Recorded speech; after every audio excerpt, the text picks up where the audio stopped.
Hi everyone, this is तस्कीन खान और आप देख रहे हैं वाओ टीवी। अभी गुज़श्ता दिनों में हमने इसराइल में 7 अक्टूबर को जो एक जुल्म और बर्बियत की दास्तान रकम की गई थी और 1000 से ज़्यादा लोगों को ओवरऑल शहीद किया गया था और कितना ज़्यादा जुल्म हुआ था इसराइल में। तो उसका जो मास्टरमाइंड था याह्या सिनवार, तो अब उसको तकरीबन 1 साल के बाद गज़ा के अंदर हलाक कर दिया गया और उसकी हलाकत की फुटेज भी हमने देखी।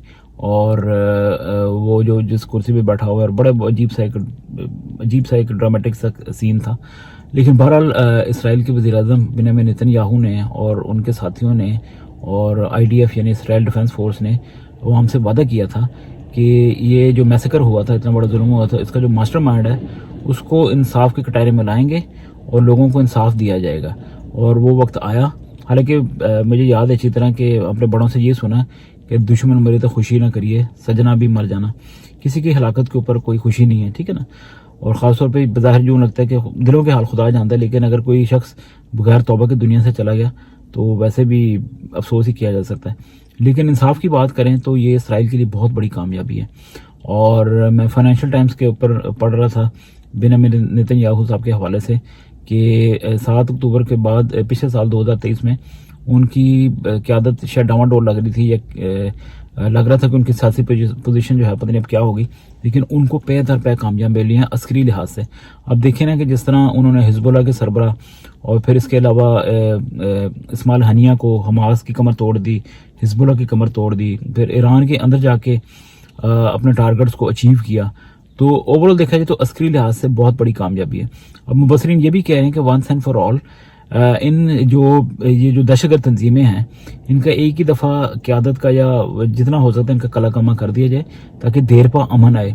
ये जो होता है ना कि फटाफट लोग वो बड़े बड़े मुल्क जो हैं वो इनकी सीज़ फायर करवा देते हैं, सुलह सफाई करवा देते हैं। मैं जंग के हक़ में नहीं हूँ। मैं एक वो राय पे शेयर कर रहा हूँ कि जो किसी ने मैं सोशल मीडिया के ऊपर पढ़ रहा था कि किसी ने लिखा हुआ था कि इनकी सुलह से पहले वो साफ़ सफाई एक दफ़ा गंद को साफ़ कर दिया जाए, ताकि ये जो हर साल डेढ़ के बाद फिर वो सर उठाते हैं, फिर अपने आप को मुनज़्ज़म कर देते हैं और फिर इसराइल के साथ छेड़खानी करते हैं और फिर इसराइल इनकी अच्छी ठुकाई करता है। तो इन ठुकाइयों से, छेड़खानियों से बचने के लिए बेहतर है कि एक ही दफ़ा मामला जो है वो इसराइल क्लियर कर दे, साफ़ कर दे। बाद में जनाब हर जगह पे जहाँ पे लोग बैठे हुए हैं अमन के साथ रहें, ठीक है ना। अपने अपने डोमेन्स में रहें, अपने अपने सर्कल में रहें। अब लेबनान जो है वो एक क्रिश्चियन कंट्री था और खुदा करे कि अब भी क्रिश्चियन कंट्री रहे। वहाँ पे हिजबुल्लाह ने पागल किया हुआ लोगों को। अब आप देखें हिजबुल्लाह वर्सेस इसराइल जंग हो रही है। हिजबुल्लाह कोई आर्मी तो नहीं है ना, लेबनान की अपनी आर्मी होनी चाहिए। लेबनान की कोई आर्मी नज़र नहीं आती, ना उनकी हुकूमत का कोई पता चलता है कौन है। तो इसका मतलब कि एक तरह से पैरेलल या डिफेक्टो जो गवर्नमेंट थी वो तो हिजबुल्लाह की थी लेबनान के ऊपर। लेकिन लोग अब सुने कि खुश हो रहे हैं कि हिजबुल्लाह से जान छूट रही है।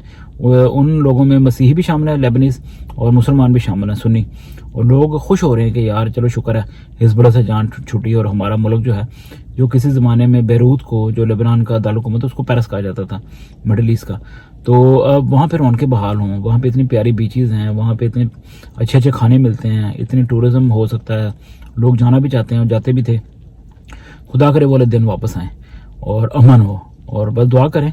और बेंजामिन नेतन्याहू ने बड़ा, अभी तक देखा जाए तो बहुत पॉजिटिव किरदार अदा किया है इसराइल को मुनज़्ज़म करने के लिए और उनकी जाने बचाने के लिए, अपनी कौम की हिफाजत के लिए। तो खुदा उनको बरकत दे और दुआ करें कि जितने हॉस्टेजेस हैं वो बहफ़ज़त जो इस वक्त हमास की तहवील में हैं अपने घरों को लौट आएँ। आमीन।